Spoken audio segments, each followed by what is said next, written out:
What is up, you beautiful people? Welcome back to the Built on Bitcoin podcast, where we cover everything going on in the Stacks ecosystem. I'm a broken record, but that's what we do here. And this is a This Week in Stacks episode, so we're covering everything that happened in the past week or so. I'm your host, Jake Blockchain, and let's just jump right into it. Actually, it was a pretty busy week. Last week was kind of slow, and I kind of chalked it up to like we're in a build mode. You know, everyone just heads down doing their thing. But there's a ton to talk about today because everyone's been building, and now things are trickling out. So, first on the list is Hyperchains. I announced last week on the episode that Hyperchains had hit testnet, and that was from a tweet that Munib and Trevor posted. But there was also a corresponding blog post, and it goes into some of what you can expect from Hyperchains. First of all, it is live on testnet. It's building blocks, it's doing the things, and they now have it slated for the first test case using some kind of NFT. I don't know if that's going to be plugged into one of the current marketplaces and some kind of like special collab, or they're going to do something like very distinct to try it out. But next month, in July, they're going to try the first use cases where you can actually go on. And they also made it known in this blog post how you're going to use Hyperchains, meaning how you're going to get assets to and from it. And what it will look like is you will send assets in a transaction over to the Hyperchain, and then when you want to interact with those assets, you're going to change your network. So if you've used testnet before, you go into your Hero wallet, and on that top right button, you hit it, and it will say switch account, create account, and usually you'll use that to switch accounts, so you know you can hide your NFTs on some sub account so that your main .btc looks beautiful and sexy. But that third or fourth option down, it says change network, and it's usually on mainnet by default. And if you were, say, using the Alex testnet back when they were stress testing the contracts, that's how you would get access to Alex back then. Is you would click change network and go from mainnet to testnet. That's how you're going to use Hyperchains. So a new option will be there called Hyperchains, and you'll switch that network, and then when you log into a site that has Hyperchain functionality, that's how you'll interface with the network. So that was new. Super interesting. Also, they released a roadmap, and I'll drop it into the description below if you want to review it. But there were some notable things on there. One was next month is the first test case, but also for the rest of the year, they're aiming for Q1 next year of an official launch. And I think this is the first I've seen it, but Stacks 2.1 is slated for December. So that brings the potential. The biggest things it's going to bring, as far as I know, is upgrades to Clarity. So devs will have more functionality to play with. And what that means through some of those new tools is that we'll most likely get Stacks mining pools, finally. So there's some increased functions coming. I've heard this from seeing different blog posts, talking to Zan in past interviews, that there's some of the things you need in Clarity 2.1 that make it so much easier to run a decentralized mining pool. So that's exciting. I think it also increases some of the connections to Bitcoin. So December, Stacks 2.1 is slated to come out. That's huge. Next on the list, I had a fantastic interview with John Ennis, who is the founder of NeoSwap. Highly recommend you go watch it. Basically, they're trying to unlock liquidity across all kinds of markets. It's really insane.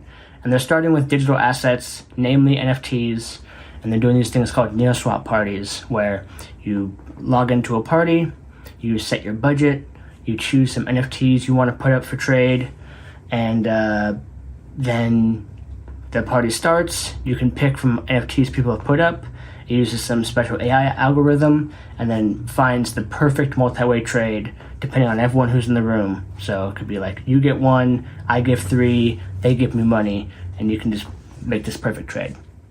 Anyway, John is currently in the Stacks Accelerator. He has a mathematics background, and yeah, I mean, it's one of those things where if you haven't tried NeoSwap yet, no matter how much I sell you on it, it's not going to hit till you try it. So I'll say, listen to that interview just to get your kind of excited about what to expect. But if you haven't joined a NeoSwap party, but yeah, I dropped that last Friday. Thank you to John for coming on. Next up, Project Indigo. This is the the NFT collection that's also an interactive game. And they released the first two chapters a few months ago, and they've just been kind of heads down since then. And the way they were building, I guess, wasn't working. It was hard to always kind of like ship the next chapter just in time.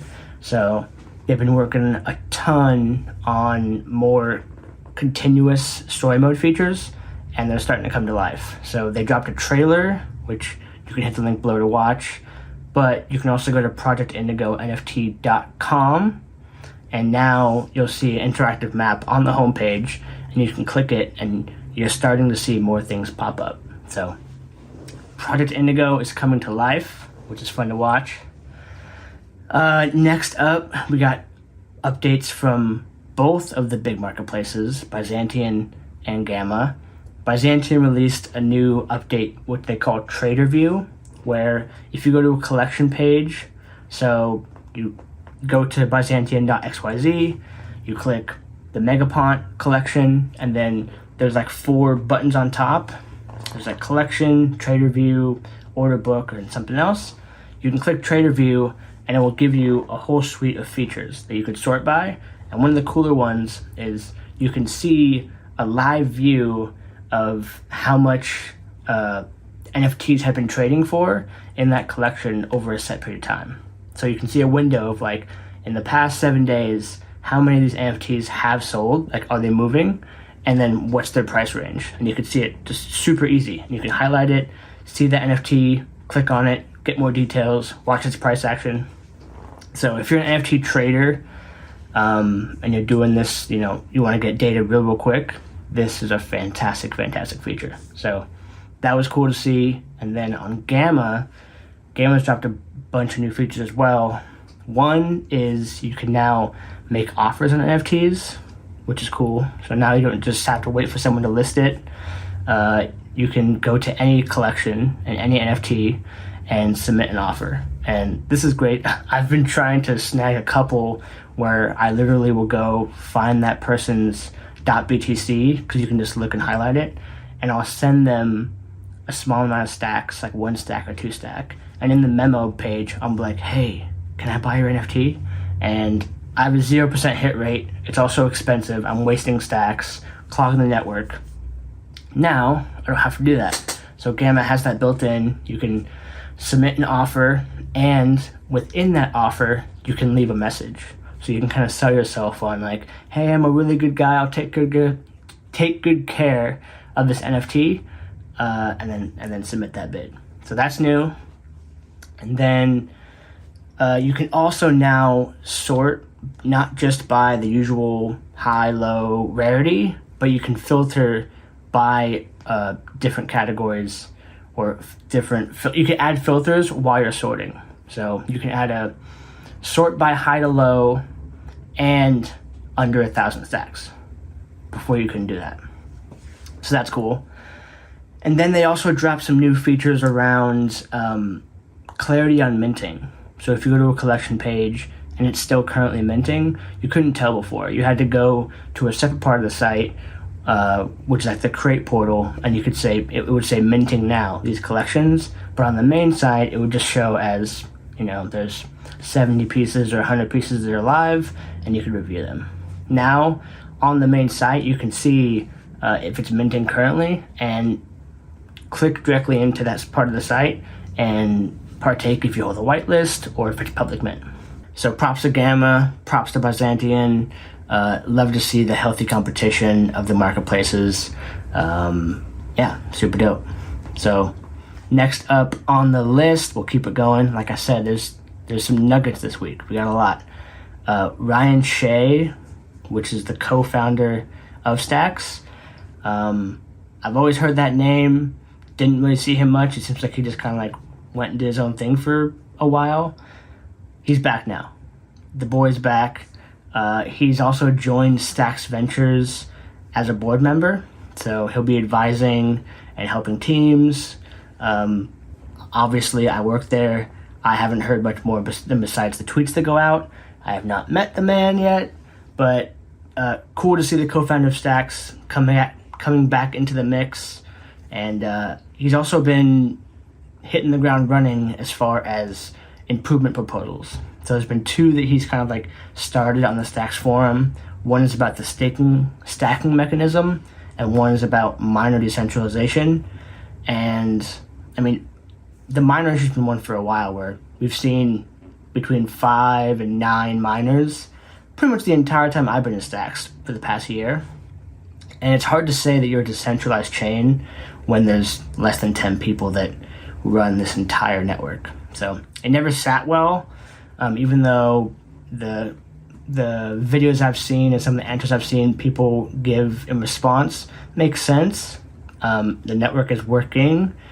It's something that's got to be fixed. And so there's a whole dialogue going on the Stacks forums on the pros and cons of what currently exists, what can be changed without hard forking, all that. So if you want to get into the nitty gritty about mining, Stacks mining, and decentralization, you're going to love that thread. There's like 90 replies as of right now, and it's all just the high-tech, nerdy big brains going at it. So check that out. Moving on, Web3Week just concluded. The past 3 days, there's been conferences going on pretty much most of the day. The first one was It's NFT, which is about what it sounds like, NFTs, but specifically in investing and trading them. The second day was the GameFi and Metaverse conference, which was headlined by Neil Stevenson giving an amazing interview.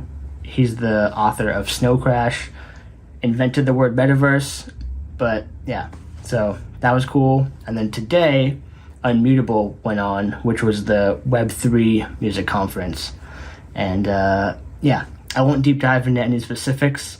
One, because I was busy doing Stacks Venture stuff, so I didn't get to participate too much. But there was just a ton that went on. There was 2 stages across all 3 days, I believe.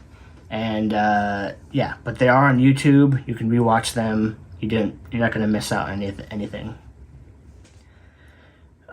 Just a few more now. We're almost there. We're on the home stretch. If you want to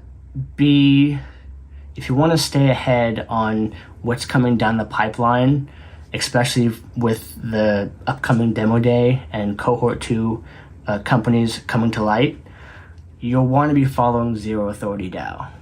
And a lot of you probably already do, but I just peeked at their page again because I was just curious what they've been working on. And they've been interviewing all of the cohort 2 teams. So if you go to ZeroAuthDAO on Twitter, just type that in and just look through their page. I mean, just take a scroll, like scroll for a little bit, see what catches your eye. But pretty much every single team in cohort 2 has either already been interviewed or will be interviewed in the next 2 weeks. And so if you want to get a good pulse of the 20 plus teams that are coming out of that next cohort, ZeroAuthorityDAO is the place to go. So highly recommend their content.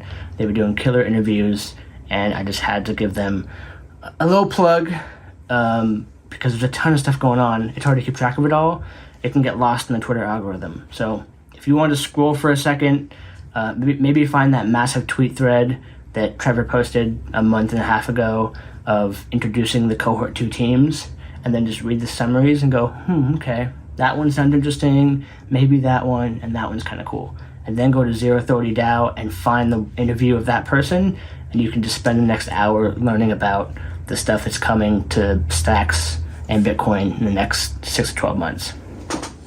All right, 2 more things, and this one I think will be big over time, and that is NoCodeClarity. And that's the name of the company and plugin. So no code is this kind of movement where you've seen it with website builders. So if you've ever done, you use Squarespace or you use Wix or one of those, they abstract a lot of the hard coding stuff of learning HTML and CSS, and they give you what's called the what you see is what you get builder, and you just drag and drop things, and they handle all the code in the back end. And so this would allow regular people like me and you to spin up a good looking site for our business by just paying $15 a month and using this really easy to use interface.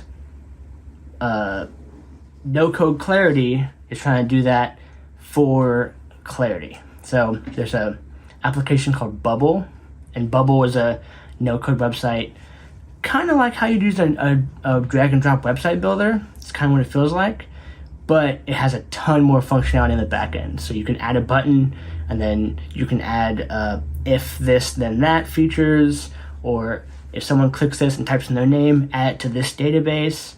If they're logged in, check that database and then show this info on this part of the site. So you can start to build very interactive websites using Bubble. It has a pretty steep learning curve, but it's a lot easier than learning JavaScript and the like. So they just released, and it officially went live on Bubble in their plugin store, and it's free to use, NoCodeClarity. So now you can actually launch a very basic MVP and integrate with the Stacks blockchain using Bubble and using this plugin. So there's a lot more coming from them, I've heard. Lots of tutorials, lots more features, but I think you're gonna see there's always a place for high-end devs. I mean, Squarespace and Wix and all of these hasn't made being a developer any less relevant. If anything, it's made it more relevant. They kind of take the easy stuff out, and there's always a need for middle and top tier people. And I think you're going to see that with NoCodeClarity and Bubble, where if you have a very basic idea, like a NFT mint site, like you don't need that much to add there. You have a button, you enter in a whitelist, and you give like a tally of where the mint is currently at. Like there's 3-4 functions you can add. You can make that super easy, add a background, and you don't have to go to Gamma or Byzantium or hire someone yourself to do your special launch. You can just do it through Bubble pretty easy. So I think that's gonna be big over time. Something to look out for. NoCodeClarity, and on Bubble. And then last one, and I didn't deep dive into this one, but I'm just gonna place it here because somehow I forgot it or I missed it. But Diwaker, the CTO at Hero, posted a blog post 3 weeks ago, so it just like went under the radar somehow for me, on Taro. And so Taro was announced at Bitcoin Miami, and it was proposed by the Lightning Labs team, which created a specification for Lightning, and it allows assets other than BTC to be on BTC. So this could be a stable coin, an NFT, altcoin, shitcoin, like all the above.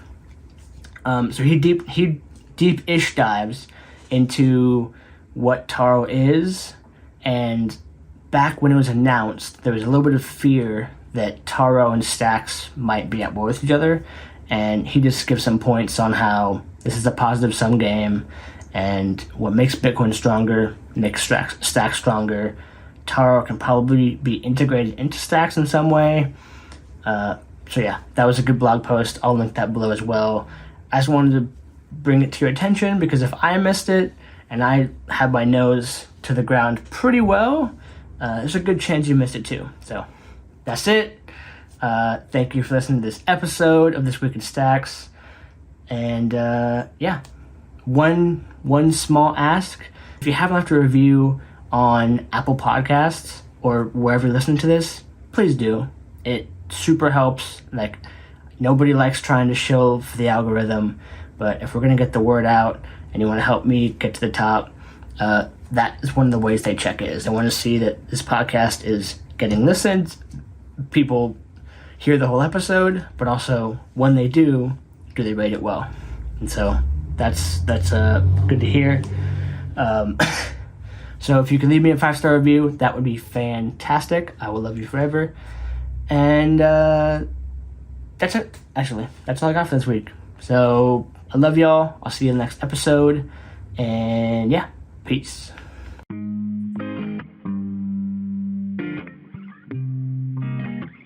Welcome to Built on Bitcoin.